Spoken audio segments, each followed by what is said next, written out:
Acción, tu revista mensual de cine y series, con los mejores estrenos de cine, fichas y reportajes coleccionables, series de televisión y 4 pósters todos los meses.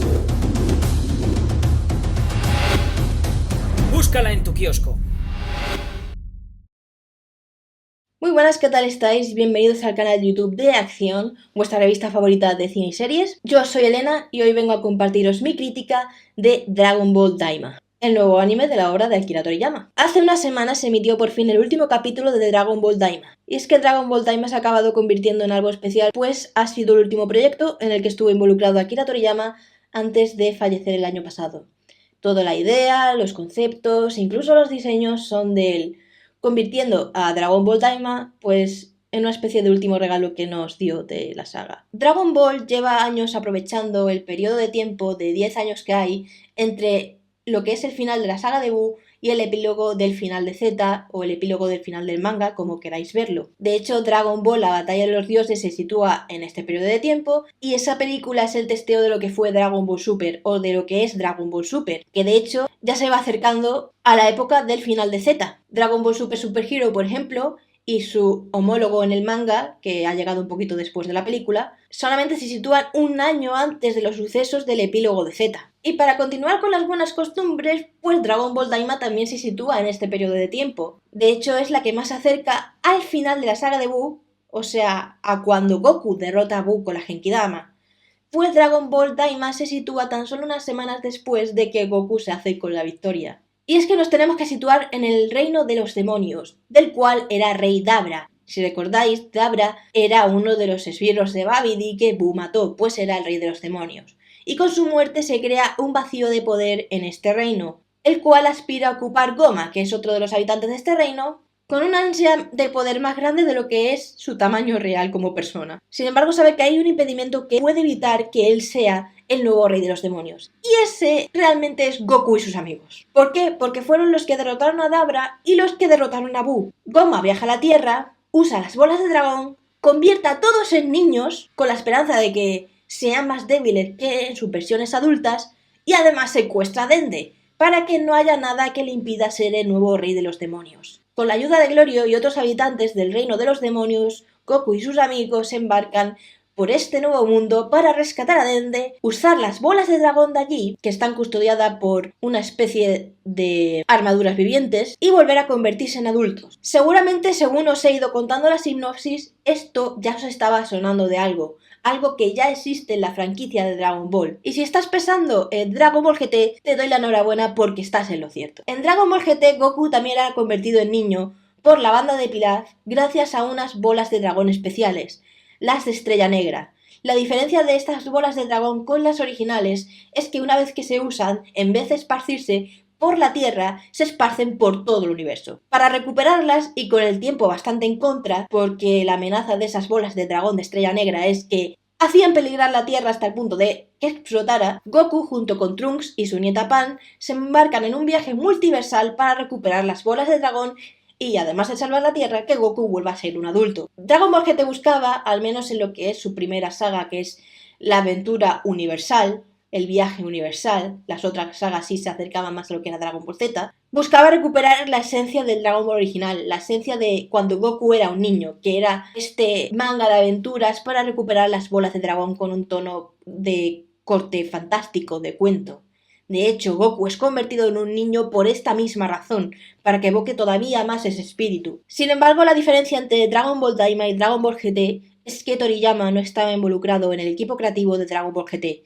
Lo único que hay de Toriyama en Dragon Ball GT, si no estoy yo equivocada, es el diseño del Super Saiyan 4, la transformación que introdujo Dragon Ball GT y que realmente es lo que se recuerda con más cariño de este anime. Sin embargo, después de la llegada de Dragon Ball Super y todo lo que hemos tenido en la actualidad, que ha sido como el segundo renacer de Dragon Ball GT quedó fuera de la continuidad, por lo tanto es un producto que existe pero no forma parte de lo que es la cronología oficial de la saga. Al final, ¿qué quiero decir con todo este rollo? Que la mejor manera de definir Dragon Ball Daima es lo que hubiera hecho Toriyama con Dragon Ball GT de haber tenido el control creativo o al menos estar presente en lo que es todo el equipo creativo. Porque Dragon Ball Daima, al igual que Dragon Ball GT, vuelve a lo que es la esencia primaria de Dragon Ball, de la obra de Toriyama, con una aventura por un nuevo mundo para recuperar las bolas de dragón con nuestros protagonistas convertidos en niños. La premisa es la misma que Dragon Ball GT, solo que esto es la visión de Toriyama. Y la verdad es que es una aventura que funciona, porque combina ese espíritu de aventuras del Dragon Ball original con toda la épica que caracteriza a Dragon Ball Z. Todo eso con una animación que realmente es de lo mejor que hemos visto en la franquicia. Está a la par que con Dragon Ball Super Broly, la película. A mí, por ejemplo, la animación de Dragon Ball Super Super Hero, siendo una película que me encanta, la animación de Dragon Ball Super Super Hero no está mal, pero a mí ese rollo 3D no es algo que me pegue con Dragon Ball. Sin embargo, Dragon Ball Super Broly es una animación más tradicional, con todos los avances actuales, evidentemente, y Dragon Ball Daima se acerca más a eso. De hecho, los diseños de los personajes son de Akira Toriyama y la animación es la mejor que hemos visto en la saga en mucho tiempo. Además, Dragon Ball Daima te muestra una nueva parte de este universo cada vez más rico que es Dragon Ball, presentándote todo lo que es la mitología del reino de los demonios, los 3 niveles del reino de los demonios. Además, aprovechan para ampliarte ese concepto de los demonios que ya conocías, pero otros conceptos que ya conocías como los propios Namekianos, el origen de los Namekianos, que tú podías pensar que ya los conocías de la Dragon Ball original, de Dragon Ball Z, pero aquí te amplían incluso más su historia o de las propias bolas de dragón. Y sí, también hay fanservice en Dragon Ball Daima, mucho fanservice, y unos mejor que otros. Y es que el volver a la parte más de aventuras, pero con la parte de epicidad que hacía a Z esa cosa tan maravillosa, es una combinación ganadora. Yo tengo que decir que mi Goku favorito es el Goku niño. Yo he crecido con Z, el manga de Dragon Ball original lo vi hace relativamente poco, hace un par de años, me lo vi entero. El manga de Dragon Ball enterito, desde Dragon Ball hasta lo que sería Dragon Ball Z y Dragon Ball Super lo llevo al día, eso fue a partir de hace un par de años. Pero desde que yo descubrí a Goku niño, es mi versión favorita de Goku. Y al final aquí se combina lo que es lo mejor de ambos mundos. La emisión semanal también la ha venido genial en el sentido de que al final se siente como una serie de las de toda la vida, sus 20 episodios, y es que cada episodio, a pesar de tener un elemento un poco autocontenido, pues te iba contando cada episodio una cosilla, te dejaba con muchas ganas de más, y había algunos con unos cliffhangers que telita marinera, te recordaba a lo mejor de lo que era Dragon Ball, o lo que es Dragon Ball. Y además, el hecho de que sea la última obra en la que estuvo involucrado Toriyama hace que se sienta que esa vuelta al status quo o a la esencia original como un cierre de círculo, porque Toriyama empezó con eso y lo último que ha hecho ha sido eso, hacer una historia de aventuras con niños. Y además con el humor que le caracteriza, es una serie muy ligera, a pesar de sus momentos de épica, que sobre todo se acumulan en el final, cuando más te acercas al final de la serie. Y los nuevos personajes como Gloria o Pansy o los villanos de Kesu, Arinsu o el propio Goma, también recuerda no de los villanos de Z, tipo Freezer o Cell, sino a los villanos tipos Pilaf y su banda. Son de esa corte, sobre todo Goma es de esa corte. Pero de la misma manera que recupera esa esencia de aventura, tampoco se olvida de lo que se reconoce a Dragon Ball en la actualidad, que son sus peleas épicas, y sus batallas espectaculares, y sus transformaciones increíbles. Y dentro de esos momentos épicos tenemos sorpresas. Dragon Ball Daima aprovecha para hacer realidad cosas que hasta entonces solo eran deseos de los fans, y que solamente los fans habían llevado a una especie de realidad por medio de fanarts, dibujos, webcomics, un mundo de posibilidades que nunca se habían tocado dentro de lo que es la cronología oficial de la franquicia. Y este es el fanservice del que hablaba. Y en concreto son 2 cosas las que ha introducido Dragon Ball Daima. Una está mejor justificada que la otra, eso sí. Y para hablar de ello voy a entrar en la zona de spoilers. Pondré por aquí una etiqueta y cuando se aparezca la etiqueta, los spoilers habrán acabado. Entramos en la zona de spoilers. Dragon Ball Daima introduce 2 transformaciones que hasta entonces eran solamente cosas de fans o deseos de los fans.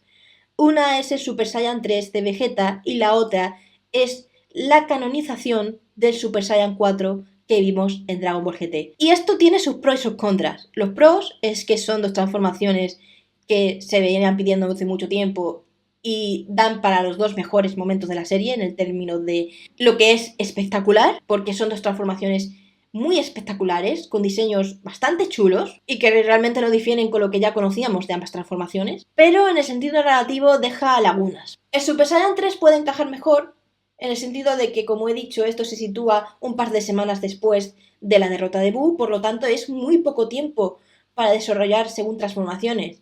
Pero en el universo de Dragon Ball hay elementos como la sala del alma y el tiempo, que un día en la Tierra equivale a un año ahí dentro, por lo tanto podemos intuir que, por ejemplo, Vegeta se ha metido ahí, ha entrenado y ha desarrollado esa transformación. De hecho, según va avanzando ya Dragon Ball Super con todas las nuevas transformaciones, no tenía mucho sentido que Vegeta no hubiera conseguido alcanzar el Super Saiyan 3 de Goku. Así que esto rellena aquello y se puede justificar con el uso de la habitación del alma y el tiempo. Pero Super Saiyan 4 es una historia distinta, porque sí, el diseño es muy chulo, de hecho no difiere mucho de lo que es el Super Saiyan 4 de GT, es prácticamente el mismo con algunas diferencias y una gama de color distinta, pero la transformación no tiene una épica per se a la hora de transformarse, no sé si me explico. No es algo demasiado espectacular, más allá de que se vea a Goku imponente y que además se le ve en modo niño y en modo adulto con la transformación, algo que en GT no pasaba. Goku cuando se transformaba en Super Saiyan 4 de niño se convertía en adulto. Aquí se transforma en Super Saiyan 4 de niño, sigue siendo un niño. Se transforma en Super Saiyan 4 de adulto, sigue siendo adulto. Pero la transformación parece sacada de la nada. Y sí, me diréis, hay muchas transformaciones de Dragon Ball que esencialmente son sacadas de la nada. Son un recurso que se usa para derrotar al villano. Y sí, te doy toda la razón. Pero la ejecución es algo que importa mucho. Por ejemplo, tú puedes decir, y no te faltaría razón, que la transformación bestia de Gohan parece sacada de la nada para recrear su transformación de Super Saiyan 2 de cuando era un niño. Pero sigue siendo un momento espectacular. La transformación de Super Saiyan 4 de Goku es un desbloqueo de poder sin ninguna épica. Es más épico el combate que le sigue a lo que es la transformación. Se siente demasiado como un Deus Ex Machina, pero nada disimulado. Es algo que me dejó un sabor de boca un poco de aquella manera, agridulce, por así decirlo, ¿no? Estaba disfrutando con la pelea, pero me quedaba la sensación de esta transformación me ha salido a poco. De hecho, estaba esperando a los capítulos posteriores que quedaban para ver si explicaban algo más. Y no, simplemente se queda con que el navequiano anciano este le desbloquea algo dentro y se convierte en Super Saiyan 4. Comparando, por ejemplo, con la transformación de GT, que tiene un componente más emocional y que de hecho lo enlaza con las raíces Saiyans, necesita la cola, por ejemplo, para transformarse en Super Saiyan 4, pues al final esta transformación de Super Saiyan 4 de Daima queda un poco a medio gas. Y además ambas tiene sus incongruencias con el comienzo de Dragon Ball Super. Si recordamos el comienzo de Dragon Ball Super, cuando Bills llega a la Tierra buscando al legendario Super Saiyan Dios, cuando se enfrenta a Goku por primera vez, Goku le enfrenta con el Super Saiyan 3, que es su máxima transformación hasta ese momento, y le derrota. Y Vegeta lo mismo, cuando Bills baja a la Tierra y Vegeta se enfrenta a él con el Super Saiyan 2, que según en ese momento era la transformación más fuerte que tenía Vegeta. Por lo tanto, Daima, situándose antes de esto, ya hace incongruente aquello, porque te hace preguntarte si tenía Vegeta el Super Saiyan 3 y Goku el Super Saiyan 4, ¿por qué no lo usaron en su momento contra Bills? Podían perder de igual manera porque Bills al final era un dios, y su poder únicamente se podía comparar con el Super Saiyan Dios y ni eso. Pero no tendría justificación, o no tendría sentido más bien, que ni Goku ni Vegeta usaran sus máximas transformaciones, que son el Super Saiyan 3 y el Super Saiyan 4. Así que crean esa incongruencia. Son momentazos ambos, eso nadie lo discute, pero también te deja esa parte más agria que es como, vale, estas incongruencias ahora aquí. De hecho, estas transformaciones ahora hay muy pocas posibilidades de que se vuelvan a ver, en el sentido de que ya hemos pasado de largo de Super Saiyan 3 y de Super Saiyan 4.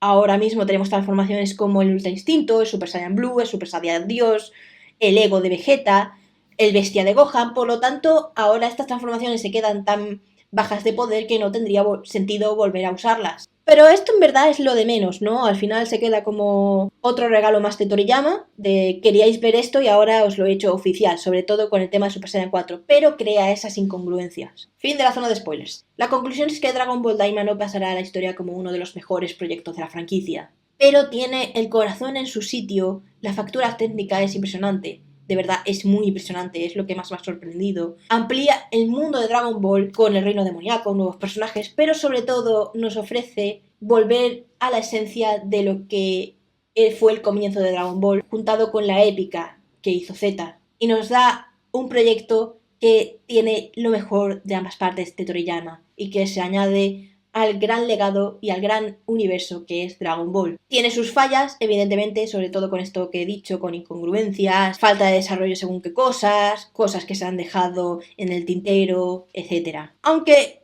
a favor de las incongruencias tengo que decir que esto no es la primera vez que pasa. Ya era algo común en el manga original de Dragon Ball o en el anime, porque si algo caracterizaba a Toriyama es que era un hombre al que se le olvidaban mucho las cosas, así que te podía escribir una cosa y luego en capítulos siguientes del manga se lo olvidaba por completo y lo reescribía. O sea, mantener la coherencia en según qué cosas o estar al pendiente de los detalles para que tuvieran sentido no era el fuerte de Toriyama.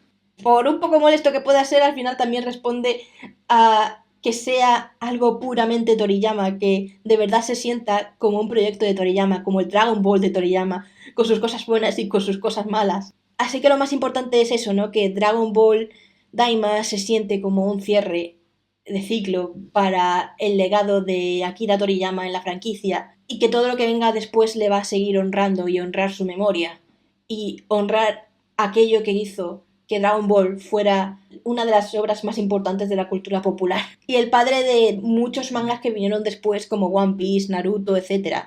El ADN estaba allí y se lo debemos a Akira Toriyama. Y bueno, esa sería mi crítica de Dragon Ball Daima. Así que solo me queda preguntarte qué te ha parecido a ti. ¿La has visto entera? ¿Qué te ha parecido? ¿Te ha gustado? ¿No te ha gustado? ¿Te ha gustado lo nuevo que ha ofrecido? ¿No te ha gustado lo nuevo que ha ofrecido? ¿Qué has encontrado más interesante? Cualquier pensamiento que tengas puedes dejármelo en los comentarios. Y como siempre recordad que tenéis disponible en vuestros kioscos la revista Acción todos los meses con nuevos artículos, nuevas críticas, entrevistas, todo lo que os podáis imaginar lo tenemos en la revista. Ahora sí, yo me despido aquí, ha sido un placer como siempre y nos vemos en el próximo vídeo. Adiós. Acción, tu revista mensual de cine y series, con los mejores estrenos de cine, fichas y reportajes coleccionables, series de televisión y 4 pósters todos los meses. Búscala en tu kiosco.